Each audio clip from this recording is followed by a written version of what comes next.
Good evening. I welcome you to Strange Nexus, your portal to the realms of the strange, spooky, and unexplained.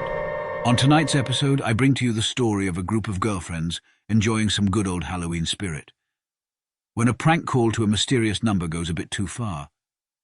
It was a chilly autumn night, and a sense of eerie excitement hung in the air as my friends and I gathered in my dimly lit basement. We had been discussing the plans for Halloween night, brainstorming ideas for costumes and spooky activities. Among us was Sarah, a mischievous teenage girl with a knack for pranks and a fascination with the macabre. "Guys, I've got an idea," Sarah grinned, her eyes sparkling with mischief. "Let's play a little game. You know the old urban legend about the dark collar?" We all leaned in, curious and intrigued by Sarah's proposition. The dark collar was a local legend that had been passed down through generations, a sinister story of a phone number that, when called, would connect you to the spirit world. The legend spoke of strange whispers, ghostly apparitions, and inexplicable horrors that awaited those who dared to dial the haunted digits. My best friend Emily and I exchanged a skeptical glance. "Come on, Sarah, you can't honestly believe in that stuff," I teased. Sarah shrugged nonchalantly, her eyes dancing with excitement. "Oh, I don't know if I believe it, but it would be fun to try, wouldn't it? Think of it as a Halloween prank." The rest of our friends agreed, and soon we found ourselves huddled around the basement phone, staring at the cryptic numbers Sarah had scribbled on a piece of paper. With a mixture of anticipation and trepidation, I picked up the receiver and dialed the number. As the dial tone rang out, a shiver crawled up my spine. Emily chuckled nervously, but Sarah's expression remained eerily serious. I pressed the last digit, and the phone seemed to buzz with an unsettling energy. A moment later, a faint, static-filled voice emanated from the receiver. "Hello?" I whispered, my voice trembling. There was a pause, and then a voice so hushed and sinister that it sent a chill down my spine responded. "You've entered the realm of the forgotten. Who dares to disturb the slumber of the lost souls?" My heart pounded in my chest as I exchanged wide-eyed glances with my friends. This was just a prank, right? Sarah must have rigged some kind of spooky recording, but as the voice continued to speak, its words grew more unsettling, like whispers from the shadows. "Death is but a doorway, and you have trespassed into the realm between. Prepare for the darkness that seeks to claim you." Laughter erupted from our group as we realized it was indeed a prank. Sarah had outdone herself this time. Yet even as we laughed, a creeping unease settled over us. The room felt colder, the shadows more ominous. "Nice one, Sarah," Emily said, rolling her eyes, but her voice held a hint of uncertainty. The voice on the other end of the line responded, this time with a guttural, unearthly sound that sent shivers down my spine. "They are watching. The whispers have begun. Abandon hope, for your fate is sealed." I slammed the phone down, my heart racing, and turned to Sarah with a mixture of annoyance and fear. "Okay, Sarah, you got us. Seriously, cut it out now." Sarah's eyes were wide, and her face had drained of color. I didn't do that. That wasn't me." A cold silence descended upon us as we exchanged horrified glances. The room seemed to close in around us, the air growing thick with a palpable tension. My phone, now resting on the table, began to ring, the sound echoing with a haunting familiarity. With trembling hands, I picked it up, and a shiver ran down my spine as the caller ID displayed the same cryptic numbers we had dialed moments ago. Swallowing hard, I answered the call. Who is this?" I stammered, my voice barely audible. The voice that replied was distorted, as if coming from the depths of a nightmare. "You have opened the door, and now they are free. The whispers are your companions, and the darkness is your fate." I dropped the phone, the room spinning as panic gripped me. The whispers had grown louder, a cacophony of ghostly voices that seemed to come from all directions. Our friends were now visibly terrified, and Sarah's eyes were wide with fear. "We need to leave," she said, her voice shaky. "Now." We rushed upstairs, the oppressive feeling of dread following us like a shadow. The house felt different, twisted somehow. As we reached the front door, a chilling wind swept through the hallway, extinguishing the flickering candles that lined the corridor. We burst outside, gasping for breath as we stumbled onto the front lawn. But the horror had only just begun. Shadows seemed to dance in the corners of our vision, and the whispers grew louder, more insistent.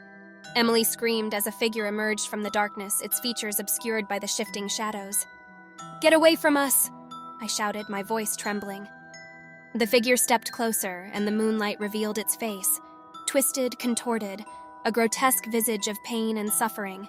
Its eyes glowed with an otherworldly light, and it opened its mouth to reveal rows of jagged, rotting teeth.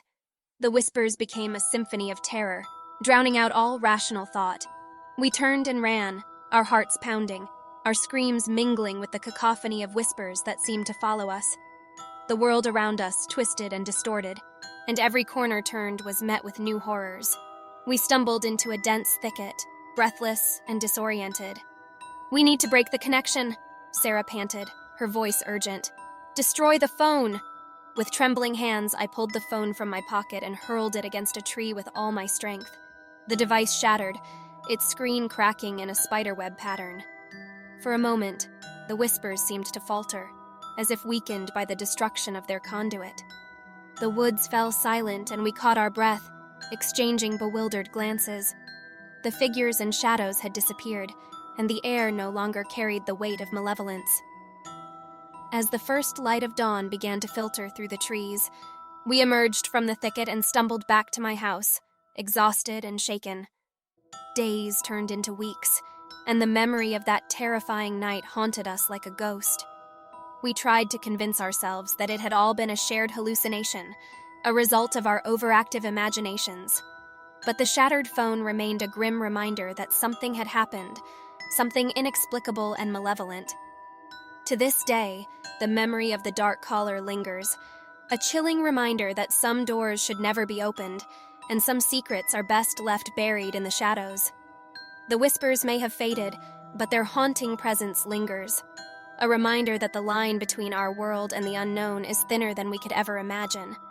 Months had passed since that fateful Halloween night, but the sense of unease lingered, a silent reminder of the horrors we had encountered. The shattered phone had been disposed of, and we had vowed to never speak of the dark caller again. Yet the memories refused to fade, and the events continued to haunt my dreams. One evening, as winter descended upon the town, a sense of foreboding settled in the air. Sarah had been acting strangely, distant and preoccupied. She often stared off into the distance, as if listening to something only she could hear. Her once sparkling eyes were now haunted, and she rarely spoke. "Sarah, are you okay?" I asked one day, concern evident in my voice. She looked at me with a mixture of fear and resignation. "I can't escape them, the whispers. They're always there, lingering at the edge of my thoughts." I felt a chill run down my spine. Could the events of that night have left a lasting mark on Sarah's mind? Were the whispers still tormenting her, even though the shattered phone was gone? A week later, Sarah's parents reported her missing. The town was gripped with worry, and a sense of dread hung over us all. A search was organized, and flyers with Sarah's picture were plastered all over town, but there was no sign of her. As the days turned into weeks, the town began to accept the grim reality that Sarah might never return. One night, unable to sleep, I found myself wandering to the basement, the place where it had all begun. Moonlight filtered through the small window, casting eerie shadows on the walls. I sat down on the old couch, my mind filled with memories of that terrifying night. The room felt charged with an otherworldly energy, as if the events of that night had left an indelible mark. As I sat there, I could have sworn I heard a faint whisper, a voice so hushed and haunting that it sent shivers down my spine. "They are coming for her. The whispers have claimed her." I turned around, my heart pounding, but the room was empty. I shook my head, trying to convince myself that it was just my imagination playing tricks on me. But as I stood up to leave, I noticed something on the table. A piece of paper with a series of cryptic numbers scrawled on it. It was the same sequence of numbers we had dialed that night. I felt a knot of unease tighten in my stomach. What did this mean? Was it a sick prank? Or was there something more sinister at play? With a mixture of trepidation and determination, I picked up the phone and dialed the numbers. The line buzzed, and a static-filled voice echoed from the receiver. "She is with us now, trapped between the realms. The whispers guide her. The darkness claims her. Fear and guilt clawed at my heart. Had our actions that night somehow led to this? Was Sarah's disappearance connected to the horrors we had unleashed? I hung up the phone, my hands trembling. I knew what I had to do. I needed to find out the truth, to uncover the source of these whispers and put an end to them once and for all.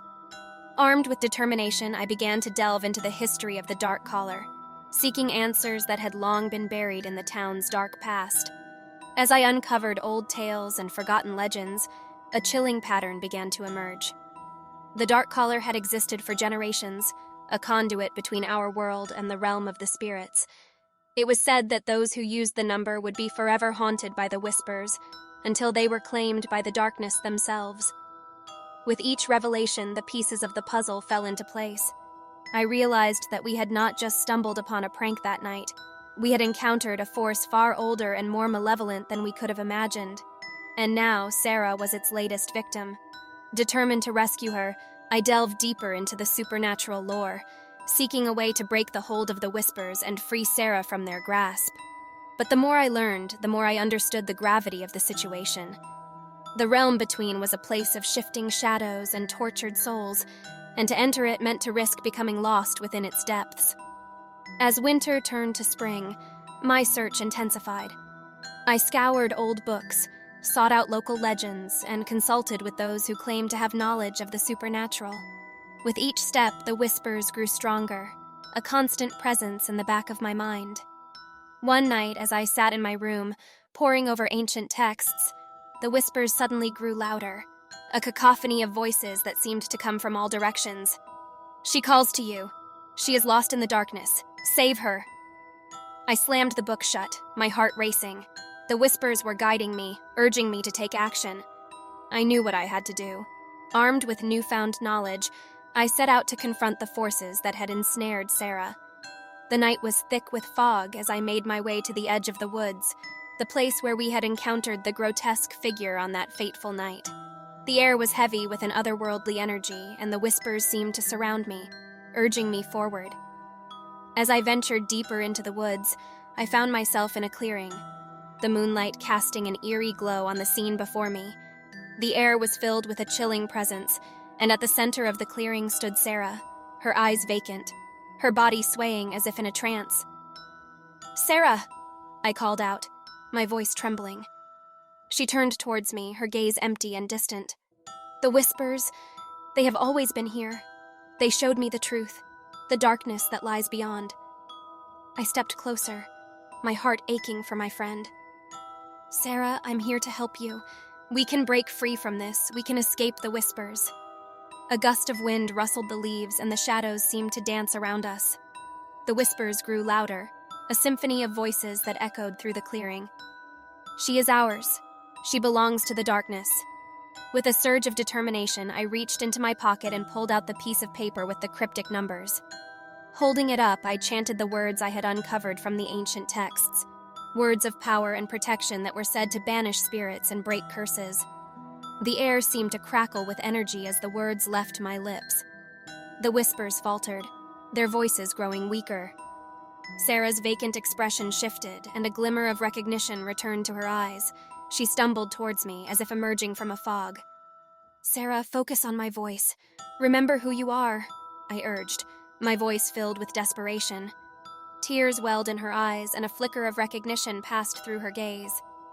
I remember. The whispers. They're fading." I continued to chant the words, my voice growing stronger. The shadows around us seemed to writhe and recoil, and the air grew still. The whispers, once so powerful, were silenced, their hold over Sarah weakening. As the last word left my lips, the clearing fell into silence. Sarah's eyes were clear once more, and she looked at me with gratitude and relief. "Thank you," she whispered, her voice filled with emotion. We made our way out of the woods, the weight of the supernatural encounter still heavy on our shoulders. The echoes of that night would forever linger, a reminder of the darkness that existed just beyond the veil of our reality. In the end, Sarah's return was a triumph, a testament to the power of friendship and the strength of the human spirit. But the Dark Caller would forever remain a cautionary tale, A reminder that the boundaries between the living and the dead were not to be trifled with. For in the shadows, something ancient and malevolent awaited those who dared to listen. This reality never ceases to amaze me. What a tale. Now click subscribe and like this video for more Strange Nexus.